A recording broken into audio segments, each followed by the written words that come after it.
You thought Britain was civilized and controllable. Now Scotland vanishes under snow, airports collapse, and your plans expose you as fragile. If this feels uncomfortable, stay.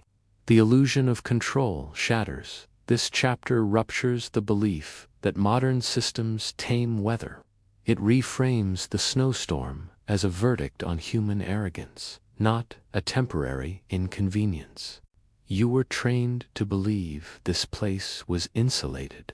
Britain as an idea, orderly queues, heated terminals, resilient infrastructure, polite weather that obeys forecasts.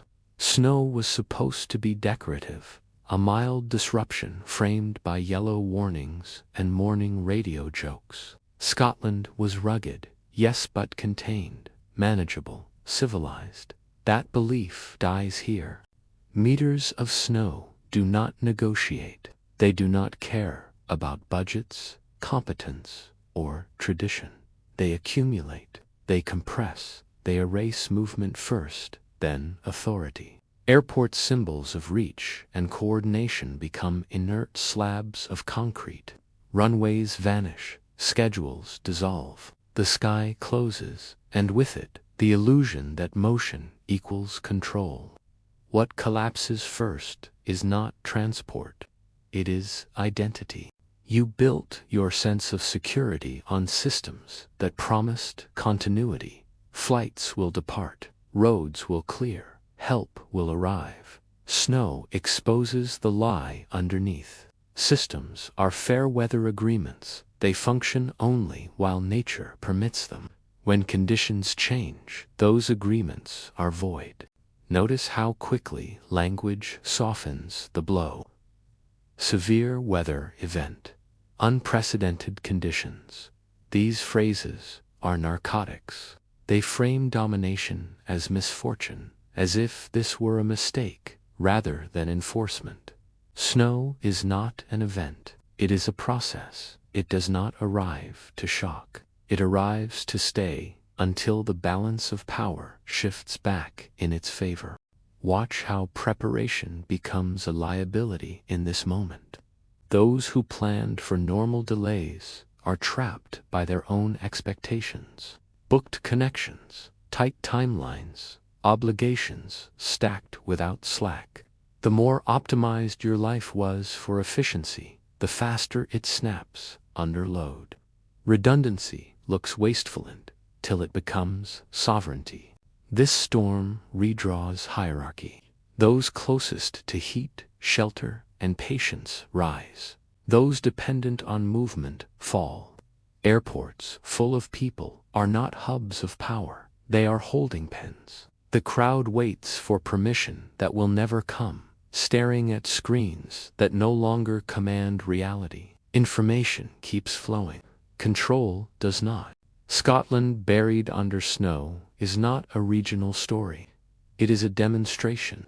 Latitude, technology, and wealth do not confer immunity. They only delay exposure. When accumulation outpaces response, competence is irrelevant. Plows fail, crews exhaust, fuel logistics fracture. The margin disappears, and with it, the fantasy of mastery. You may feel the reflex to minimize this, to call it temporary, to insist recovery is already underway. That reflex is obedience to the old order. It is the mind clinging to comfort while evidence dismantles it. Weather does not need permanence to dominate, it needs timing. A few days are enough to reorder behavior, strip confidence, and teach submission. This is the frame shift. Stop seeing snow as an obstacle and start seeing it as an auditor. It reveals which structures were real and which were performative. It shows who depends on speed, who depends on approval, and who can afford stillness. Power under snow belongs to those who require the least from the environment. You are not watching a crisis. You are watching a correction. The environment reminding a modern population that control was always conditional. The white silence outside Scottish terminals is not empty, it is instructive. It tells you exactly how thin the line was between normal and exposed. The illusion shatters quietly under layers of accumulation. No explosion, no villain, just gravity, temperature, and time doing what they have always done, reducing complex systems to what they can actually sustain. Physics over politics. This chapter exposes the non-negotiable laws driving cascading failure: temperature, wind, accumulation, friction. It strips away narratives and shows nature enforcing outcomes without debate. Everything you were taught to watch fails first. Announcements, leadership statements, reassurance cycles. They continue long after they stop mattering. Snow does not respond to authority. It responds to temperature gradients, wind vectors, accumulation rates, and time. While people argue narratives, physics quietly closes the board. This is where most minds break. They expect intention behind outcomes. Someone mismanaged, someone delayed, someone failed to coordinate. That thinking is comforting because it preserves the fantasy that correction is possible through better decisions. In reality, once certain thresholds are crossed, decisions become irrelevant. Cause has already outrun control. Snowfall is not dangerous because it is dramatic. It is dangerous because it is incremental. Each centimeter compounds the last. Weight increases non-linearly. Friction rises. Visibility collapses. Tires lose authority. Aircraft require margins that no longer exist. Dicing cues stretch until fluid freezes faster than it can be applied. This is not chaos. This is math. Wind turns accumulation into strategy. Drifts form where infrastructure is weakest. Runway edges, access roads, power corridors. Clearing one section redistributes the load elsewhere. Crews chase symptoms while the mechanism persists. You cannot outwork a system that is still feeding itself. Temperature locks everything in place. Above freezing, snow is negotiable. Below it, snow becomes structure. It binds, it hardens, it resists removal.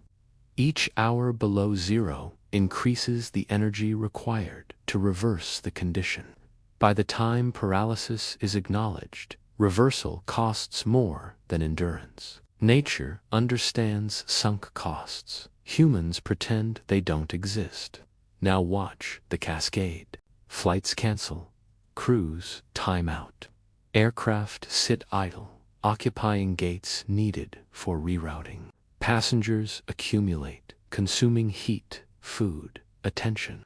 Logistics meant for flow are forced into storage mode. Storage was never the design intent. Systems optimized for movement fail when forced to hold. Power grids strain next. Snow loads lines. Ice adds weight. Wind oscillates tension until something yields. Outages slow response, which increases exposure, which increases demand on remaining nodes. This is not failure. It is redistribution of stress until a weak point accepts the burden. None of this requires incompetence. That is the uncomfortable truth. Competent systems fail all the time when conditions exceed design assumptions. Airports are built for averages plus margin, not for sustained extremes. Governments plan for response windows, not indefinite enforcement. When nature refuses to de-escalate, planning becomes theater. Politics enters only after physics has decided the outcome. Leaders speak because silence looks like abdication. Statements are issued because the population demands narrative, even when narrative has no leverage. You are watching words attempt to substitute for traction. This is why preparation is misunderstood. Stockpiles, redundancies, slack capacity, these are dismissed as inefficient in normal times. Under snow, efficiency is exposure. Lean systems have no fat to burn. Every optimization becomes a constraint. Every shortcut becomes a dead end. Understand the hierarchy here. Physics sets conditions. Conditions dictate behavior. Behavior produces outcomes. Belief sits last, watching. Reverse the order and you live in delusion. Accept it and you begin to see storms not as interruptions, but as enforcement mechanisms that expose who built with reality in mind, who built for appearances. The snowstorm over Scotland is not punishing anyone. It is not angry. It is not symbolic. It is indifferent. That indifference is what makes it sovereign. It does not need to target. It only needs to persist longer than your assumptions. Once you see this, blame evaporates. So does hope for quick fixes. What remains is clarity. When physics dominates, only positioning matters. Everything else is noise. Crisis archetypes in the cold. This chapter maps predictable behaviors under stress: denial, hysteria, exploitation, quiet positioning. It forces the viewer to recognize which pattern they default to and the cost. When systems freeze, people don't become unpredictable, they become precise. Stress strips away performance and reveals defaults. Snow does not create new personalities. It exposes the ones that were always there, waiting for pressure. The first archetype is the denier. He clings to normalcy as if belief were insulation. He refreshes apps, rebooks flights, insists this will clear by morning. Denial is not ignorance. It is loyalty to a collapsing story. The denier wastes energy maintaining hope instead of conserving position. By the time he accepts reality, the hierarchy has already reshuffled without him. Next comes the panicker. He understands danger but cannot tolerate stillness. Motion feels like control, so he moves constantly, arguing with staff, scanning exits, pacing terminals, burning calories and credibility. The panicker amplifies chaos and exhausts resources. In cold environments, agitation is leakage. Heat, focus, and judgment bleed out with every frantic decision. Then there is the controller.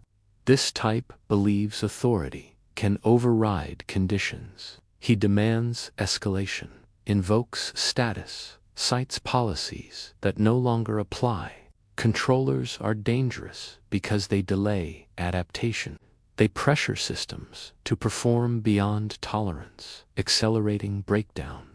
When nature refuses to comply, controllers experience identity collapse more violently than anyone else. The opportunist appears next. He sees disruption as market.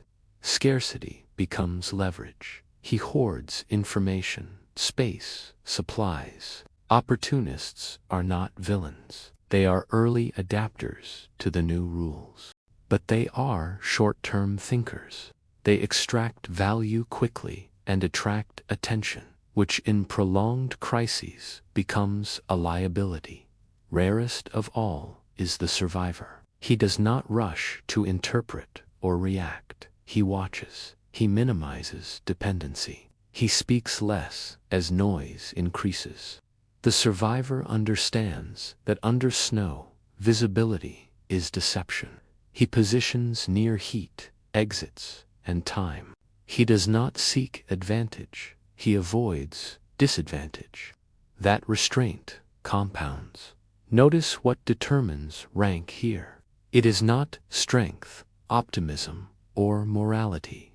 It is tolerance for uncertainty and ability to conserve under pressure. The survivor is not heroic. He is economical. He spends nothing he cannot replace: energy, trust, or optionality. These archetypes play out across Scotland right now, in stranded vehicles, in darkened homes, in terminals turned into dormitories. The environment selects quietly. Those who adapt their behavior early experience the storm as inconvenience. Those who cling to identity experience it as trauma. Most people will recognize themselves in the wrong category and feel the urge to resist the label. That resistance is diagnostic. The storm does not care who you think you are. It cares how you behave when friction rises and timelines dissolve. This is the exposure. Crises are mirrors with teeth. They show you whether you are built for continuity or collapse, whether you rely on permission or position, whether your confidence is structural or performative. You cannot change archetype mid-storm. You can only reveal it. That is why nature is such an efficient judge. No debate, no appeals, just sustained pressure until truth surfaces. Inevitability, not anomaly. This chapter weaponizes history and patterns to prove this storm is not rare. It demonstrates how misjudgment compounds until paralysis becomes unavoidable. Every major failure is preceded by the same lie. This is unusual, an outlier, a once-in-a-generation event. Language designed to preserve comfort by isolating the threat in time. If it's rare, you don't need to adapt. If it's exceptional, you don't need to remember. Snowstorms like this are not anomalies. They are expressions of pattern meeting density. Cold air masses migrate south in cycles older than borders. The North Atlantic does not respect planning horizons. Blocking highs, stall systems, jet streams buckle, moisture loads increase. When these variables align, accumulation is not surprising, it is guaranteed. The only unknown is where complacency has thickened enough to be punished. History records this relentlessly. Transport collapses under less snow than this. Cities freeze with shorter durations. Each time, the narrative resets. Reviews are written. Budgets adjusted just enough to signal learning, never enough to absorb the next hit.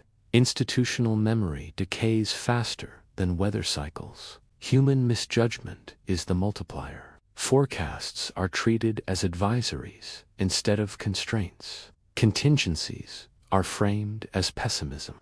Early shutdowns are avoided because they look like overreaction. Leaders wait for certainty in systems that punish delay. By the time action feels justified, the window has closed. This is how inevitability works, not as fate, but as accumulation of small refusals to accept friction. Every choice optimized for normality adds mass to the failure when conditions invert. Snow doesn't defeat preparation, it defeats denial of scale. Look at the infrastructure footprint. Airports centralized, roads interdependent, supply chains synchronized to the minute. This architecture performs brilliantly in stable environments. Under sustained stress, it behaves like a single organism with a single point of failure. One region locks up, and the shock propagates. The storm does not need to be stronger each year. It only needs to arrive before complacency resets. And it will. Because nothing in the system has incentive to truly overbuild against boredom. Resilience is invisible until it's missing, and expensive until it's too late. Inevitability is not drama. It is predictability ignored. When snow buries Scotland and paralyzes airports, you are not witnessing surprise. You are witnessing delayed acknowledgement. Nature simply enforces the invoice when it comes due. This is the deeper threat. Not that storms will come, but that they will keep arriving into systems designed to forget the last one. Each cycle strips a little more confidence. Each failure normalizes paralysis.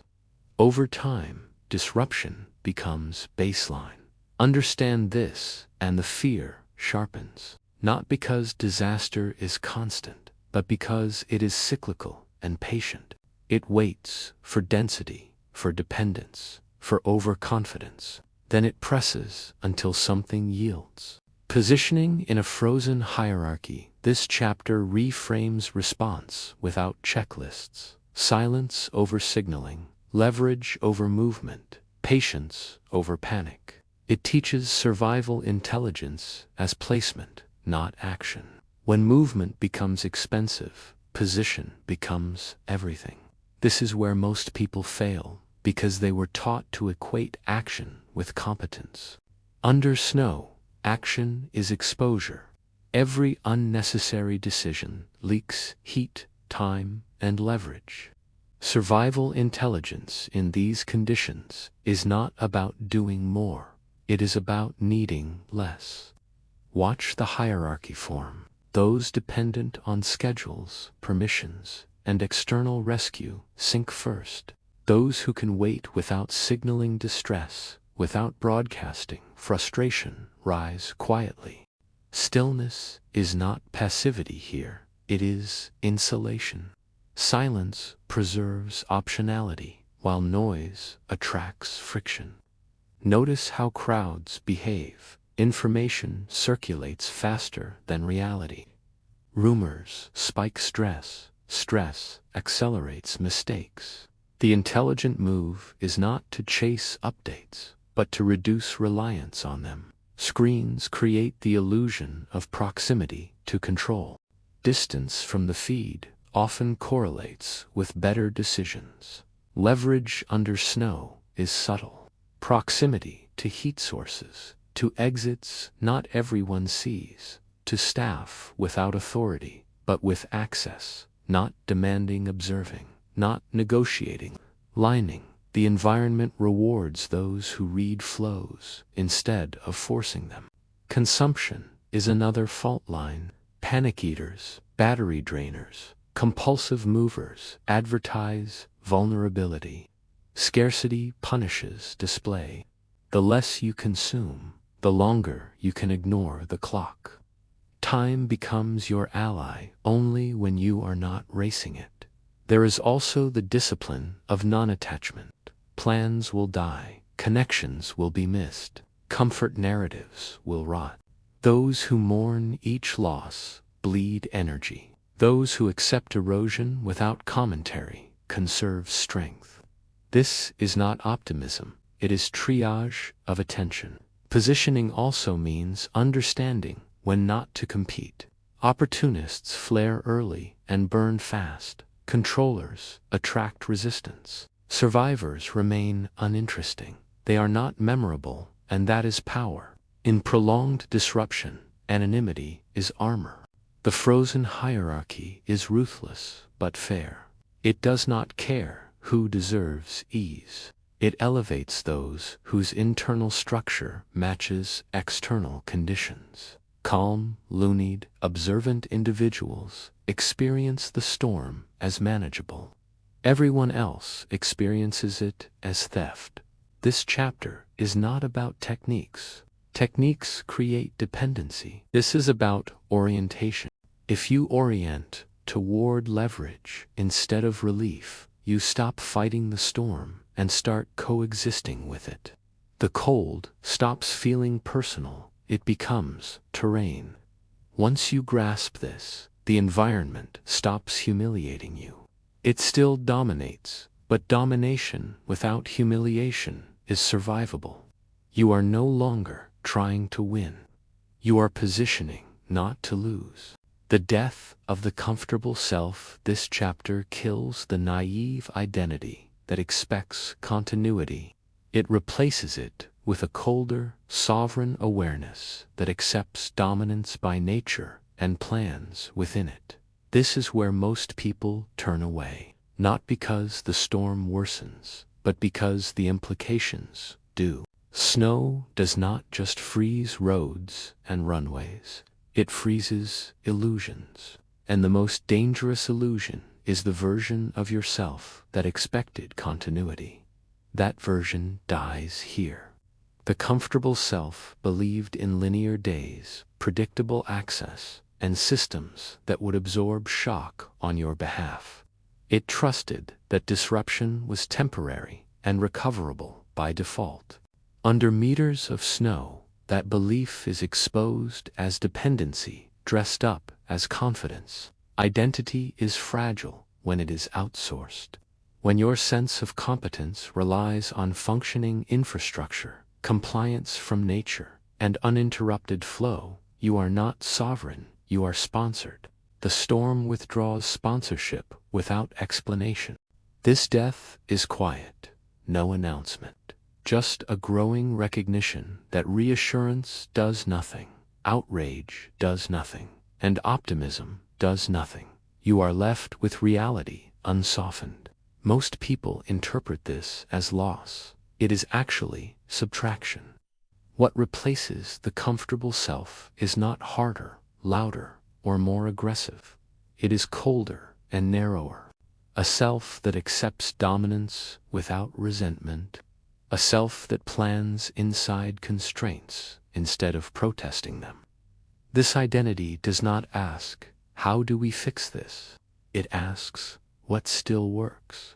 Sovereignty in weather is not mastery, it is alignment. You stop trying to impose tempo and start matching it. You abandon urgency, you detach from fairness. You measure success by endurance, not speed.